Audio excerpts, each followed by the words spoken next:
sebuah kedai Bang Joel. Sebelumnya perkenalkan, nama aku Raisa yang akan mewawancarai pada sore ini. Nama saya Elkan Afriki Ginting. Oke, baik, jadi langsung saja kita ngobrol dengan salah satu karyawan dari kedai Hayati Outdoor ini. Jadi kita di sini bersama salah satu karyawan. Jadi Pak, kalau mungkin boleh perkenalkan diri dan jabatan di kedai Hayati Bang Joel. Oke, perkenalkan, saya Novia Devita, saya dipanggil Devita di sini. Saya salah satu karyawan di kedai Hayati Bang Joel ini, sudah bekerja selama 2 tahun. Oke, jadi kita ada pertanyaan Mbak. Jadi pertanyaan pertama itu kakak pertama kali prosesnya menjadi karyawan kedai Bakang ini seperti apa? Untuk prosesnya seperti kebanyakan kafe yang lain itu ada open recruitment, itu cuma interview. Kemarin waktu aku langsung keterima sih, habis interview langsung keterima gitu. Kira-kira ya pas syarat-syarat pendaftarannya itu ada nggak kayak syarat-syarat tertentu yang menjadi pembeda dengan lowongan kerjaan kafe yang lainnya, kayak ada syarat khusus gitu, harus paham ini gitu, atau harus paham tentang rempah-rempah. Karena dulu aku masuknya masih baru buka ya di kedai ini, jadi syaratnya itu cuma kita tahu rempah, bagian rempah, nanti juga ada sesi training kan, jadi itu juga buat pembelajaran kalau misalkan kita masih belum ada yang tahu untuk bahan-bahannya, tapi untuk dasarnya harus sudah ada ya. Nah, itu kira-kira kalau mengenai rempah-rempah waktu pas training itu, kalau buat kakak sendiri itu sulit atau bagaimana melajari bagaimana ngeracik rempah-rempah buat minuman? Kalau dari aku sendiri untuk jenisnya itu karena pertama sebagai yang suka masak, jadi ada beberapa yang udah hafal lah rempah-rempahnya apa gitu. Tapi emang ada beberapa yang masih baru dan itu emang harus dihafalkan bentuk jenis dan kaset gitu. Untuk kesulitannya sih nggak ada ya, cuma mungkin beda di waktunya hafal atau enggaknya gitu sih, sama porsinya kan setiap rempah tuh beda kan, ini harus sekian gitu, itu aja. Terus kalau boleh tahu, kenapa sih kedai Bang Joel ini memfokuskan produknya tuh untuk ke minuman rempah? Mungkin apakah ada titik peluang tersendiri atau ingin mencoba-coba menjawab dari semua pertanyaan-pertanyaan? Kalau untuk itu sebenarnya aku tuh mau tahu sedikit dari penjelasan beliau. Beliau mau mengembangkan rempah ini karena di sini nggak ada kan minuman rempah yang modern gitu. Terus ada Gensi kan jarang gitu yang tahu rempah-rempah minuman ini. Jadi beliau buka usaha ini juga mau coba, sebenarnya bukan di Gensi ya, sasarannya bukan di Gensi sebenarnya, tapi karena mungkin di daerah kampus jadi banyak yang dibuat tempat nongkrong atau yang lain-lain, jadi mereka pada coba kemarin itu sih.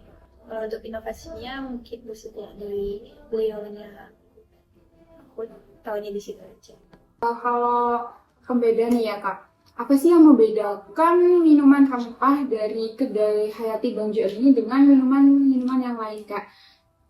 Sepertinya minuman rempah itu yang biasa kita kenal jamu ya? Iya.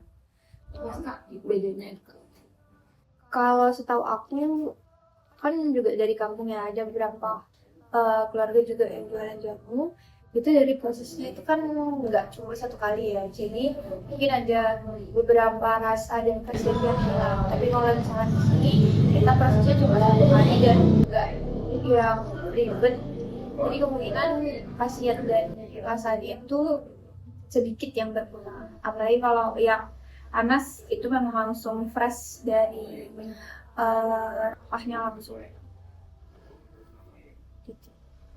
Oke, jadi tadi mungkin kenapa awalnya sasarannya bukan ke Gen Z ya, mungkin karena pengaruh media sosial juga, jadi Gen Z udah pada tahu kedai Bang Joel, terus kepo gimana sih minuman rempah dengan inovasi yang terbaru gitu ya Kak? Bisa karena awalnya kan memang untuk masyarakat kalangan gimana ya dibilang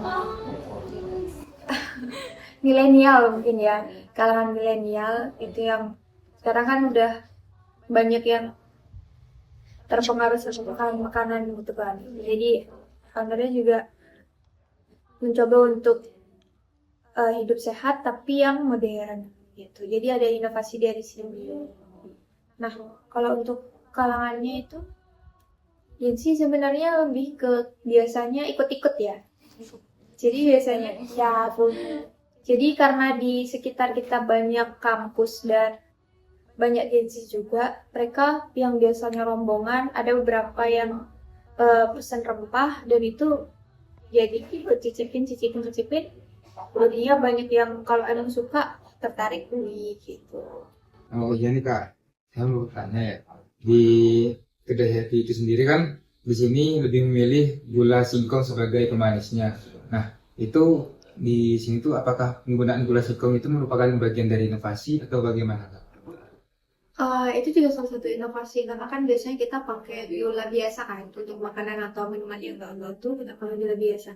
Itu kan kalau kebanyakan juga mempengaruhi kesehatan gitu kan, apalagi sekarang banyak yang kena gula darah atau penyakit gula lah. Itu bisa jadi alternatif karena banyak orang juga yang nggak suka stevia kan. Jadi gula singkong itu ada di antara gula biasa sama stevia. Kalau misalkan untuk rasanya itu sama kayak gula biasa, tapi untuk kandungannya bisa untuk kontrol gula darah sendiri. Gitu. Jadi mengurangi diabetes sebenarnya. Berarti itu jadi bagian inovasi dari budaya itu sendiri ya Kak. Itu karena kandungannya itu bisa digunakan.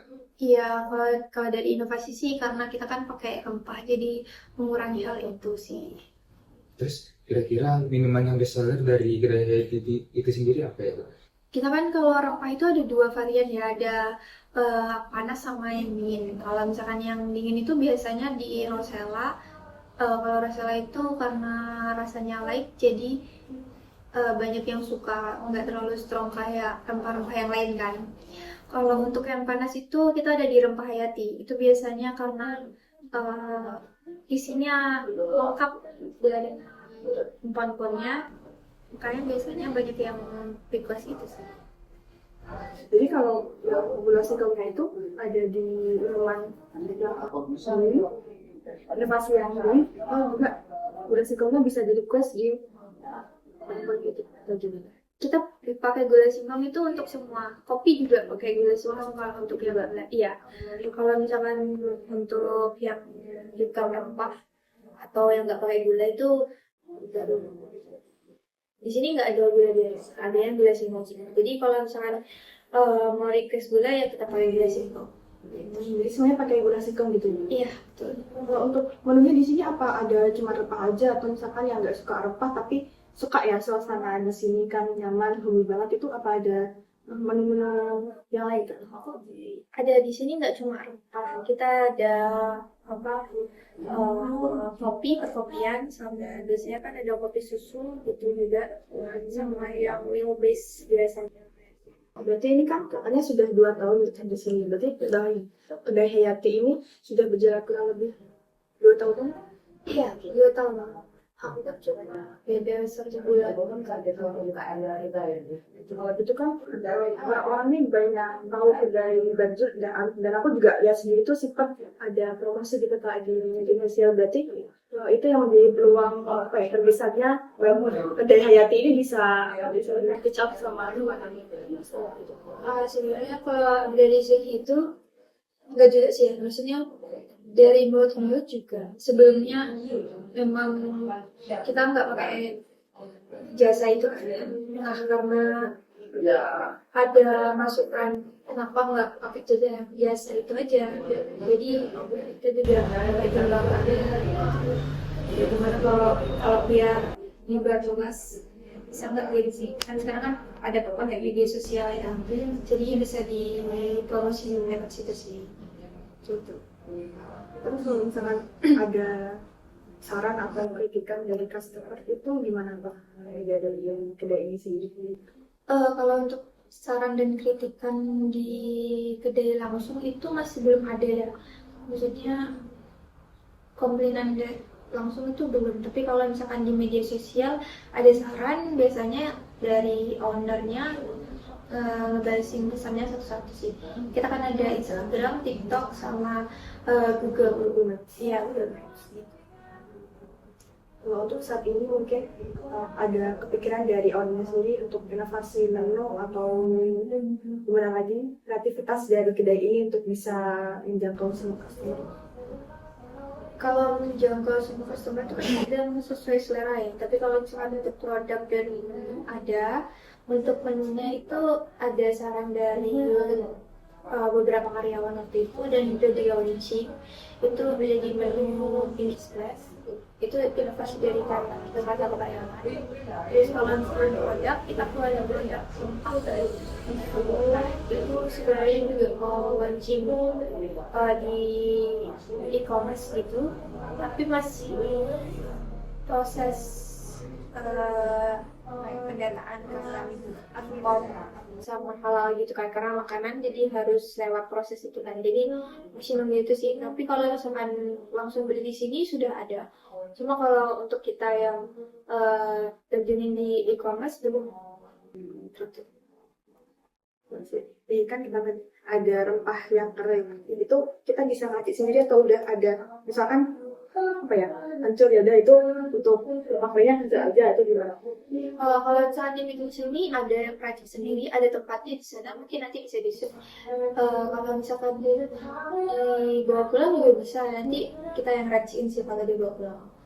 Biasanya ada yang kecil itu sih dari Pak Ibuan.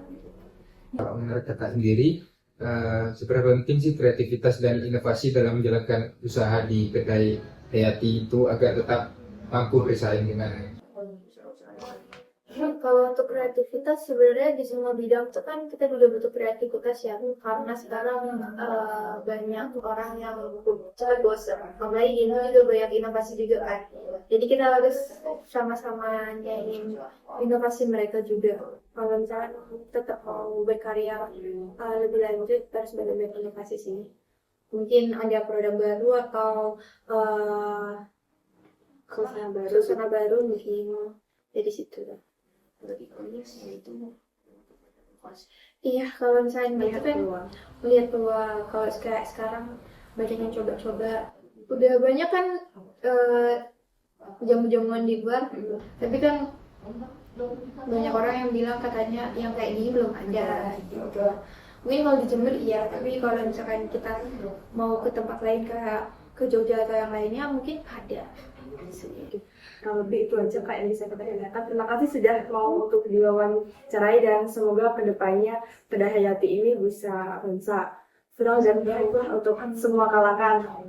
Amin. Iya.